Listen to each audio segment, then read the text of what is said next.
walking into a Porsche dealership right now. The economy is shaky, interest rates are high, and luxury car sales should be tanking.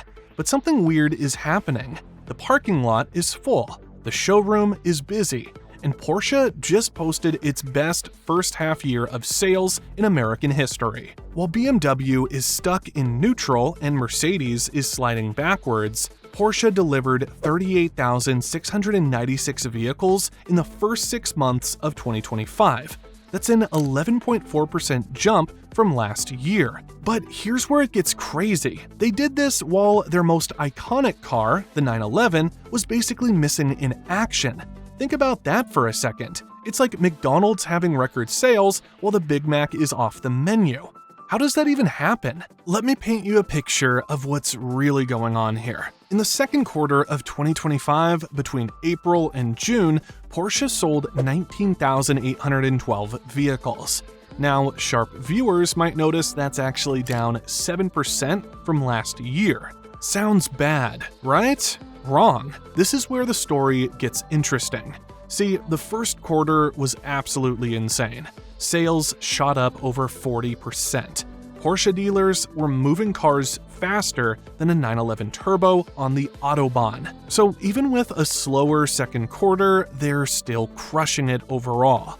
It's like a marathon runner who sprints the first half so fast that even when they slow down, they're still winning by a mile. But which cars are actually selling? This is where things get juicy. The Macan is the unexpected hero of this story. Picture this. While other brands are struggling to move their electric SUVs, Porsche sold 7,077 Macans in Q2 alone. That's up 12% for the whole first half.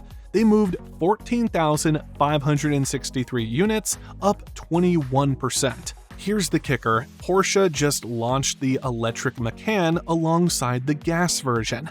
Conventional wisdom says the electric version should cannibalize gas sales. You know what happened instead? Both versions are selling. It's like offering both Coke and Pepsi at a restaurant and watching sales of both go through the roof.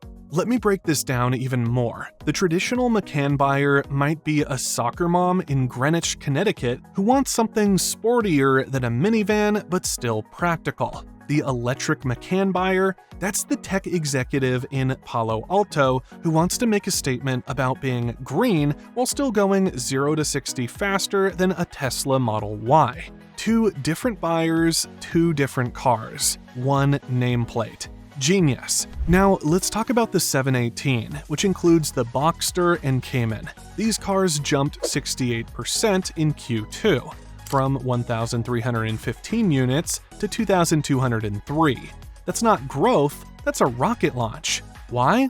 Simple. Last year, Porsche couldn't build enough of them.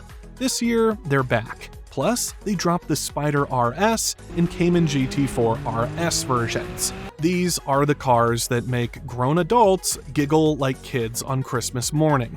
But here's what the numbers don't tell you. The 718 is Porsche's entry drug. It's the car that turns normal people into Porsche addicts.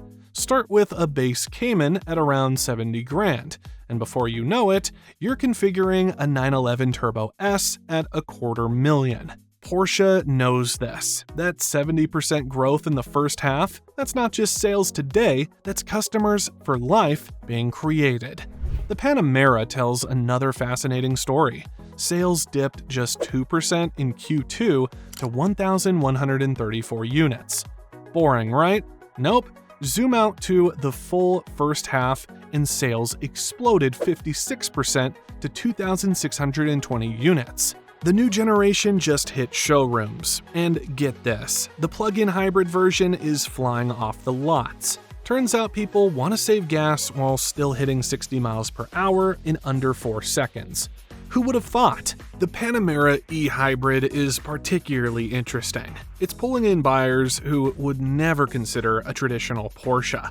We're talking about executives who need to virtue signal at the country club about their environmental consciousness, but also want to smoke that annoying neighbor's BMW M5 at the traffic light. It's having your cake and eating it too, except the cake costs 120 grand and does 180 miles per hour.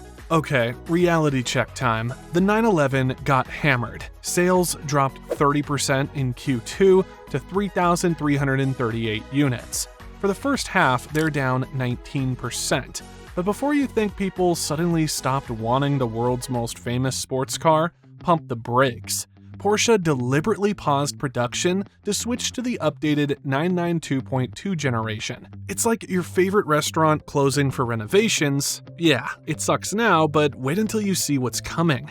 And let's be real about 911 buyers. These aren't impulse purchases. The average 911 buyer has probably been dreaming about this car since they had a poster on their bedroom wall in 1985. They've been saving, planning, waiting for the perfect moment. A production pause doesn't kill that dream. It just makes the wait a little longer. If anything, the scarcity makes them want it more. The Cayenne also took a hit, down 28% in Q2. But again, there's more to this story. Porsche is prepping the facelifted version. They're basically clearing the decks for the new hotness. Plus, let's be honest, Cayenne buyers are probably the most practical Porsche customers. They're waiting to see what the refresh brings before dropping six figures on a family hauler. Now, here's where Porsche is absolutely embarrassing the competition. The Taycan, their electric sports sedan, sold 1,064 units in Q2. That's up 32%. Meanwhile, BMW's electric sales crashed 21%. What's Porsche doing that BMW isn't? Simple, the Taycan doesn't apologize for being electric. It doesn't try to look like a spaceship or scream, "I'm saving the planet" from every angle. It looks like a Porsche, drives like a Porsche, and happens to be electric. BMW's making electric cars for people who feel guilty about driving. Porsche's making electric cars for people who love driving. Let me blow your mind with something else. Porsche's certified pre-owned sales hit 11,610 units in Q2, up 15%. Used Porsches are selling faster than new ones at some other brands. When your used cars are hot commodities, you know you're doing something right. Think about what this means. That 2019 Macan with 30,000 miles, it's holding its value like a brick of gold. That 3-year-old 911 still worth 80% of what someone paid new. This isn't just good for current owners, it's brilliant for attracting new buyers. When you know your Porsche will hold value better than your stock portfolio, that monthly payment suddenly seems a lot more reasonable. Time for some context. BMW's US sales in Q2 basically flat, down 0.4%. Mercedes down 14% in North America. It's like watching a race where Porsche is lapping the competition while they're still trying to find first gear. But wait, there's more. Let's talk about what these numbers really mean for each brand. BMW is playing it safe, trying to be everything to everyone. Their electric strategy is confused, their core buyers are aging out, and they're losing the performance crown they once owned. Mercedes, they're getting destroyed by tariffs and can't figure out if they want to be a tech company or a luxury brand. Meanwhile, Porsche knows exactly what it is. The sports car company that happens to make SUVs and sedans too. So what's Porsche's secret sauce? Buckle up because this is where it gets good. First, timing. While the 911 was napping, the Panamera and 718 Special Editions stepped up. It's like a basketball team where the bench players suddenly turn into all-stars when the starter gets injured. Porsche didn't panic, they didn't discount, they just let their other children shine. Second choice, want gas? They got it. Want hybrid? No problem. Full electric? Coming right up. BMW and Mercedes are trying to force-feed customers electric cars. Porsche is like a high-end buffet. Take what you want. They're not saying gas is dead or electric is the future. They're saying, here are amazing cars with different powertrains, pick your poison. Third, the dealer experience. Porsche just ranked number 1 in the JD Power Customer Satisfaction Study. Again, walking into a Porsche dealer is apparently like walking into a 5-star hotel where they actually want you there. Revolutionary concept, right? Let me tell you what this actually looks like. You walk into a Porsche dealer and they remember your name. They know you've been eyeing that Cayenne for 2 years. They don't pressure you. They offer you an espresso, let you sit in the cars, maybe even suggest a test drive route that includes some twisty roads. Compare that to the typical car buying experience where you feel like prey the moment you step on the lot. Fourth, and this is huge, tariffs. BMW and Mercedes import tons of cars from Europe. They're getting slammed with 25% tariffs. Porsche, they import fewer vehicles, and their volume sellers like SUVs come from Leipzig. Their sports cars have smaller volumes, so the tariff impact is less brutal. It's like Porsche accidentally wore armor to a knife fight. Fifth, the economy is weirdly helping. Interest rates dropped a bit since March. Supply chain issues are clearing up. Rich people are still rich, and they want their toys. But more importantly, there's a phenomenon happening. Call it revenge spending or YOLO economics. But people who've been saving during uncertain times are suddenly saying, screw it, I want that Porsche. But zoom out globally and things get even more interesting. Worldwide, Porsche is actually down 6% in the first half of 2025. China sales fell off a cliff, down 28%. Suddenly, America isn't just important to Porsche, it's literally saving their bacon. Think about that. The US market is now Porsche's lifeline. Every Macan sold in Miami, every 911 delivered in Manhattan, every Taycan cruising through Malibu is helping offset massive losses in China. America went from being a big market to being the market. So what happens next? This is where you should pay attention, because the rest of 2025 is going to be wild. The electric Macan is just getting started. Porsche wants 30% of their sales to be electric by year end.